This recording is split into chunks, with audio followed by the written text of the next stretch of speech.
Spark Books here. Today, I'm going to explain the book, The Art of Learning, by Josh Waitzkin.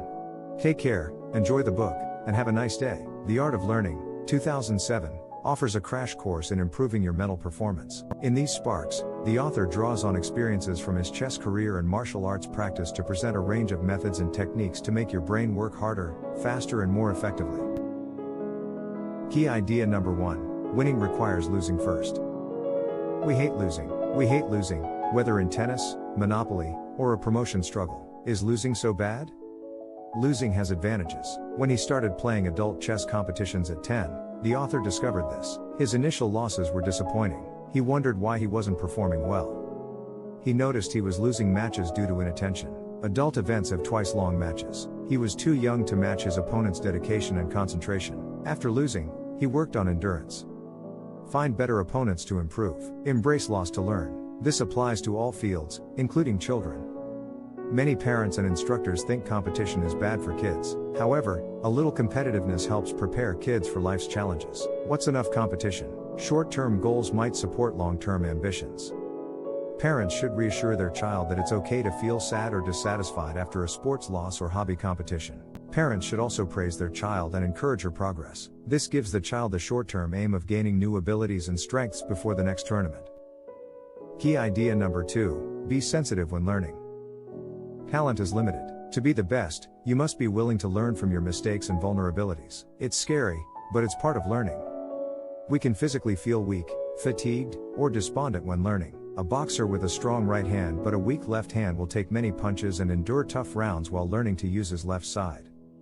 Though trial, error, and delayed improvement are difficult, we shouldn't mistrust ourselves. This can quickly snowball into self-criticism, making it harder to reach our goals. It's easy to break this loop by stepping back after each error. Find your own way to recover focus if your training or practice goes wrong.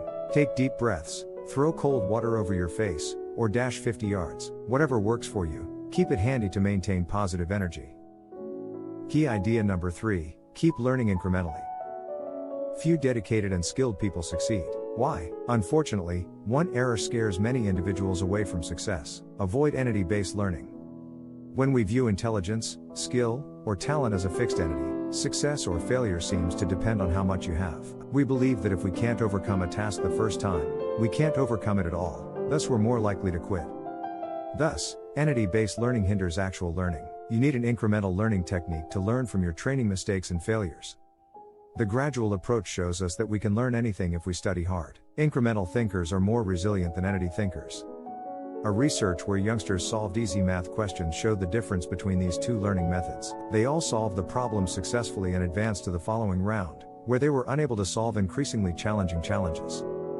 Children with an incremental approach enjoyed the task, whereas those with an entity approach felt disheartened. The final round featured simple problems. After the second round, children with an entity approach had lower self-esteem and were unable to tackle issues they had solved earlier. Key idea number 4: practice makes skills automatic. Most people can't match a martial arts master's speed and agility. Really? These masters have trained enough to fight instinctively. But how? Practice makes perfect. If you practice and apply technical knowledge, patterns, methods, and techniques might feel instinctual. Chess beginners learn that bishops are worth 3 pawns. After practicing, players cease counting equivalents in their brains. Happens? Mathematical concepts are now intuitive. Once you understand patterns, the fun begins. Skilled chess players employ patterns to confound and gain an edge. A player who controls the middle of a chessboard has the strategic edge. Michael Adams, a chess pro, can win even with all his pieces on the sides of the board by twisting the central control pattern. However, freeing your conscious mind is the biggest benefit of intuition training. You can focus on details without having to remember patterns. Superior martial artists might use their additional focus to find the slightest vulnerabilities in their opponent's position or even monitor their blinking to attack at the right time. Yes, the mind can do this. Key idea number 5: use interruptions to build resilience. Imagine being completely focused when your phone calls. Your kid plays with you. Your companion must ask a crucial question. Are you annoyed? In the hard zone, we react to disturbances with irritation, stress, or fury. In these moments, we think the world should collaborate with us in our mood. No way. Under less than ideal conditions, we should function. How? Entering soft zone. This means embracing whatever happens, no matter how frustrating. This builds catastrophe resilience. The author lost an important chess tournament because a song was stuck in his head, not playing in the background. Even this shattered the concentration needed to calculate during a match. The author started practicing at home with music to address this. Instead of blocking them out, he thought within the song's rhythm. He sang songs in his brain during tournaments to stay focused. Like the author, actively challenging your concentration can build mental toughness. Why not open a window and let your neighbors mow their grass while you write? Challenges strengthen the brain. Key idea number 6, improve performance with effective recovery methods.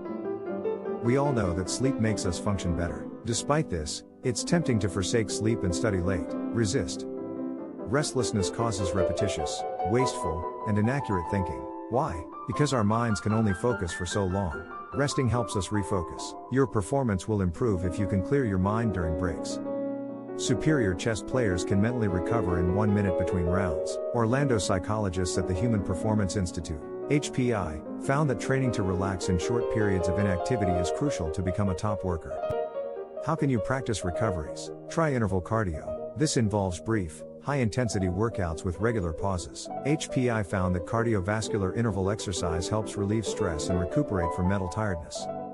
Stationary bike cardio interval training is possible. Ride with high resistance to increase your heart rate. Slow down on low resistance for a minute to reduce your heart rate. Sprint again till your heart rate rises. Slow again. It takes longer to raise and faster to drop your heart rate the more you do it. When you need to rest, intense training will improve your endurance. Key idea number 7, establish a routine to focus. Do you struggle to focus? Are you easily distracted in critical meetings or deadlines? These circumstances are exasperating. Wouldn't it be fantastic if you could flip a switch to instantaneously reach peak performance?